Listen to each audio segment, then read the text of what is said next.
भगवान श्री राम की में आस्था रखते हैं ये लोग। बड़ी बड़ी बातें मंच पर खड़े होंगे तो जय श्री राम के नारे लगेंगे।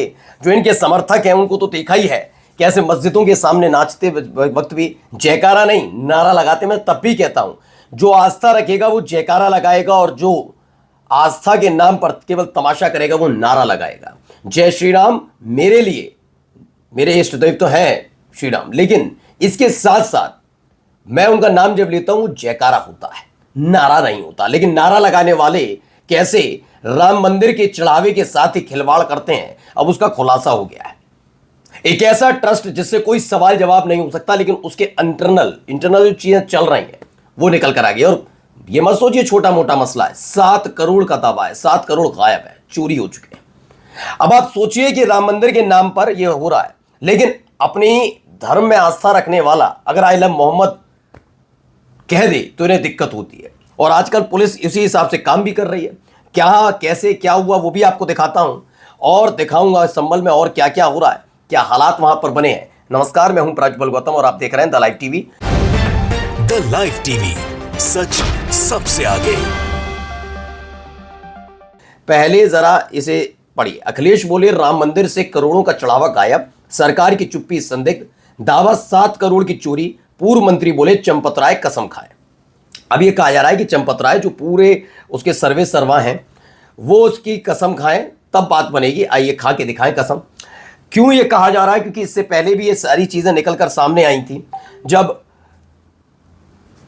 अयोध्या वाला मामला आया था, लोकसभा चुनाव हुए, लोकसभा चुनाव से पहले कैसे भगवान श्री राम के मंदिर का शिलान्यास हुआ, शंकराचार्य ने मना किया कि ये अशुभ मुहूर्त है, इसमें मत करिए, लेकिन चूंकि चुनाव में लग जाता आचार संहिता और अपने आप को हिंदुओं का ब्रांड एम्बेसडर कैसे बताते, वो सारी चीज थी। और उम्मीद थी कि 400 पार का जो नारा है वो इसी राम मंदिर के सहारे पूरा हो जाएगा, लेकिन वैसा होता हुआ नजर नहीं आया।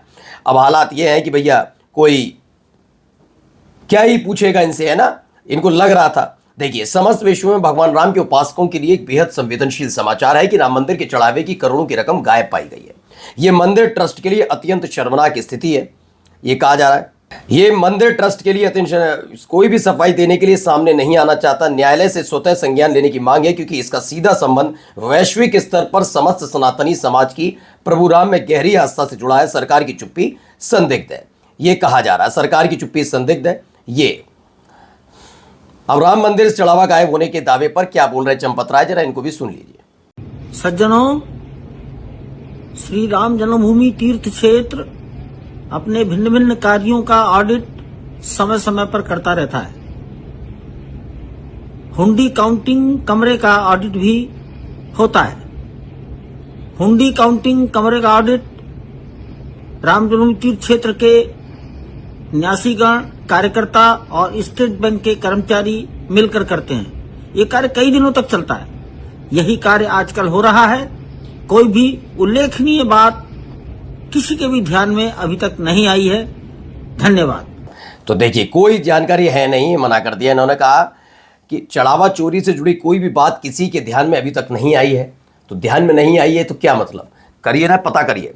राम जन्म भूमि ट्रस्ट के महासचिव चंपत राय ने कहा सपा प्रमुख और सांसद अखिलेश यादव ने लगाए थे राम मंदिर में चढ़ावा चोरी करने के आरोप, और ये लोग उस पर कह रहे हैं कि ऐसा कोई मामला है ही नहीं। इन्होंने साफ साफ लफ्जों में मना कर दिया, ऐसा कोई मामला नहीं है, चढ़ावा चोरी वाला मामला है ही नहीं, हमारे संज्ञान में नहीं तो नहीं है। मतलब अगर मैं कहूं कि मैं मना कर दूं, मैं जापान नहीं गया, मैंने जापान नहीं देखा, तो जापान नहीं है।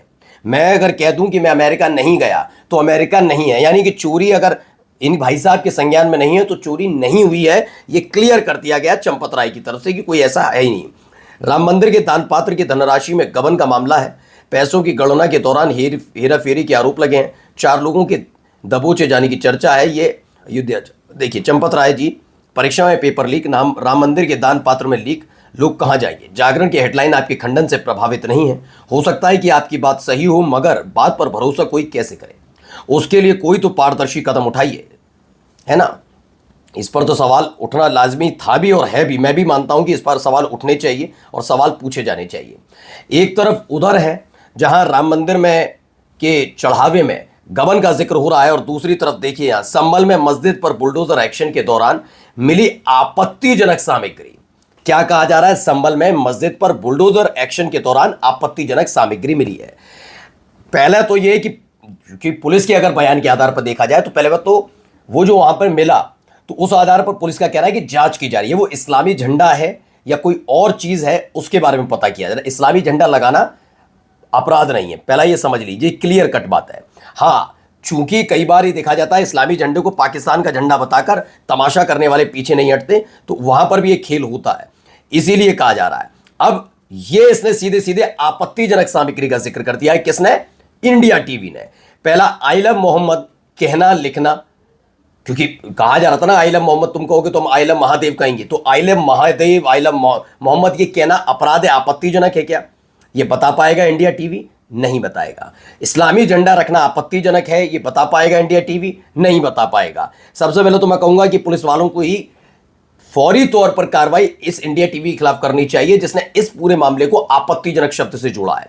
मस्जिद में आई लव मोहम्मद लेके पोस्टर मिले, मस्जिद में हरे कलर के चांद तारा बने हुए झंडे मिले, रजत शर्मा वाले टीवी, इंडिया टीवी बिल्कुल सही लिखा है, यह आपत्तिजनक सामग्री थी। संभल के एसपी कृष्ण कुमार बिश्नोई को भी मस्जिद से मिली यह सामग्री आपत्तिजनक लगती है? बिल्कुल। देखिए, मैंने यही सवाल किया। सवाल यह है कि मस्जिद से आई लव मोहम्मद का पोस्टर नहीं मिलेगा तो किस देवी देवता का पोस्टर मिलेगा? मस्जिद से चांद तारा छपा हुआ हरे रंग का झंडा नहीं मिलेगा तो क्या भगवा झंडी मिलेगी? लेकिन धार्मिक अल्पसंख्यकों की इबादत गाह से मिली इस सामग्री को इस तरह सनसनी बनाकर प्रचारित किया जा रहा है जिसको बहुत बड़ी कामयाबी हासिल कर ली गई हो, कुछ ऐसा मिल गया हो जिसका उम्मीद नहीं की जा रही हो, है ना? वही सब हो रहा है।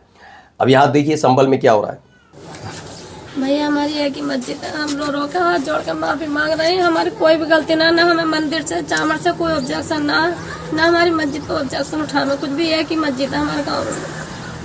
हमारी मस्जिद को जैसा है हमारी मस्जिद ऐसे ही छोड़ दो, बस हाथ जोड़ कर माफी करते हैं हम तुमसे। तो ये इस पर कह रही हैं गांव की इकलौती मस्जिद टूट रही है, देखकर वहां की मुस्लिम महिलाएं और बच्चियां रो रही हैं। वे कह रही हैं कि मस्जिद ना तोड़ी जाए, लेकिन अगर मस्जिद नहीं तोड़ी जाएगी, आप इसको समझिए, मस्जिद नहीं तोड़ी जाएगी तो कैसे वाहवाही मिलेगी, कैसे? भाई प्रमोशन तो सबको चाहिए ना, कैसे ना कैसे करके।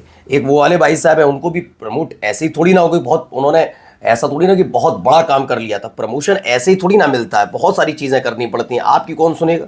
अपना तुम्हारे चक्कर में अपना प्रमोशन पर भी हाथ पर डलवा ले, रुकवा ले वो। चलिए, का मौका मिला और फिर साथियों, ਜਦੋਂ मैं इस ਧੂਰੀ ਦੇ ਵਿੱਚ ਆਇਆ, ਧੂਰੀ ਦੇ ਵਿੱਚ ਸੰਤ ਨਿਰੰਕਾਰੀ ਭਵਨ ਦੇ ਵਿੱਚ ਸਾਧ ਸੰਗਤ ਦੇ ਵਿੱਚ ਜਾਣ ਦਾ ਮੁਝੇ ਮੌਕਾ ਮਿਲਿਆ ਔਰ ਇਹ ਤੁਹਾਡੇ ਵਿੱਚ ਆਉਣ ਦਾ ਮੈਨੂੰ ਮੌਕਾ ਮਿਲਿਆ। ਸਾਥੀਓ, ਇਹ ਧੂਰੀ ਦੀ ਇਹ ਇਤਿਹਾਸਿਕ ਭੂਮੀ ਹੈ, ਇਹ ਪਵਿੱਤਰ ਧਰਤੀ ਹੈ कि उत्ते कदम रखते। तो देखिए कितनी बेतहाशा भीड़ उनको सुनने आई है। गुरप्रीत गैरीवालिया कहते भाजपा का सीएम लगभग खाली कुर्सियों को स्पीच देते हुए, और जानते ही हैं हरियाणा के मुख्यमंत्री हैं, वेशभूषा में उसी में गए थे कि जिससे कम से कम लोग उन्हें सुने, लोग उनकी बात को समझें। लेकिन हालात क्या बनते नज़र आ रहे हैं आपके सामने हैं। लोग सुनने के लिए तक के लिए तैयार नहीं, भीड़ ही नहीं थी वहाँ पर, और उन्हीं को सुना कर आ गए। अब आइए जरा इधर सुनिए खान सर वाला मामला। 1 रुपया नहीं लेंगे हम। खान सर का पैर पकड़ लिए सीढ़ी पे, खान सर को याद होगा अभी। खान सर बोले कि बाबू तुमसे 1 रुपया नहीं लेंगे, तुम पढ़ो ना, फ्री पढ़ो ना, कोई दिक्कत नहीं, पढ़ने के लिए कौन तुमको मना किया? लेकिन अभी तक हम स्ट्रगल कर रहे हैं सर पढ़ने के लिए। सर हम अभी दिल्ली भी जाने वाले, दिल्ली कुछ पैसा हो जाएगा तो यहाँ बम चलेगा तो कैसे पढ़ोगे यहाँ पर? उम्मीद है इस टाइम रात में आप क्या कर? सर हम अभी सर 10 बजे से काम कर रहे हैं, 10 बजे से लॉगिन है सर, लगाएंगे ऐसे बिहार से लेके जाएगा, बिहार से लेके पार्किंग में गाड़ी लगाते हैं, गाँव जाते हैं, फिर एक दिन रेस्ट चाहिए होता है, तो रेस्ट चाहिए होता है। तो यहाँ से भी खबर निकली पड़ी है, ये उसकी कमाई है जिसे मीडिया फैजल खान बोलकर नैरेटिव बनाने की कोशिश कर रहा है। खान सर का ये स्टूडेंट रात को रोते रोते उनके पास पहुंचा कि किसी न्यूज़ एंकर को इसके पास ऐसे कोई साधारण व्यक्ति पहुंचा है जिसका उन्होंने मुद्दा उठाया हो। लोग भी सवाल सही सही पूछते हैं वैसे सही में। और चलिए जल्दी जल्दी आपको जरा ये भी दिखाऊं यहाँ पर क्या हो रहा है। वंदे मातरम। আমার নাম ইব্রাহিম আলী খান। ইব্রাহিম আলী খান, আজকে কি mother's day? Mother's day post করেছো তো? কিসের মাদার্স ডে? ইন্টেনশনটা কি ছিল? মাদার্স ডে মানে আমাকে একটু বলতে। আজকে কি দিন সেটা আগে বল। এই বল আগে আজকে কি দিন?